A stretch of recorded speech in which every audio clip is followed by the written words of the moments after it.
End of September 1977 Paris থেকে উড্ডয়ন করা একটা জাপানিজ বিমান, যার গন্তব্য টোকিও। কিন্তু ভাগ্য তাকে নিয়ে এলো এক অচেনা শহর ঢাকায়, যেখানে আকাশের শান্তি হঠাৎ বন্দুকের আওয়াজে ভেঙে যায়।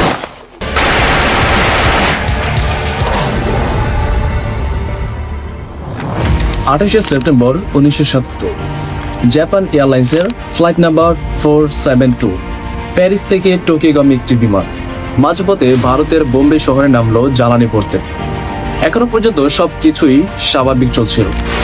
বিমানটি বোম্বাই থেকে আবারও উড্ডয়ন করলো মাঝ আকাশে। মাত্র কিছু সময় পর বিমানটি যখন মাটি থেকে প্রায় 12,000 ফুট উপরে, হঠাৎ চেয়ার থেকে 5 জন ভদ্রলোক উঠে দাঁড়ালো। তাদের হাতে ছিল সাবমেশিন গান, মুখে ছিল কালো মুখোশ।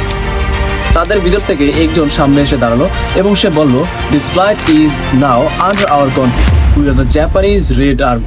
এই কথা বলার পরে পুরো বিমানের ভিতর ভয়ঙ্কর লেভেলের আতঙ্ক ছড়িয়ে পড়ে।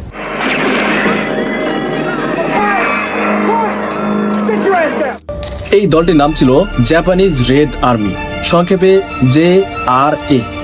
এরা ছিল একটি জাপানের উগ্র সন্ত্রাসী সংগঠন, যারা জাপান সরকার ও আমেরিকার বিরুদ্ধে বিপ্লবী যুদ্ধ চালাত।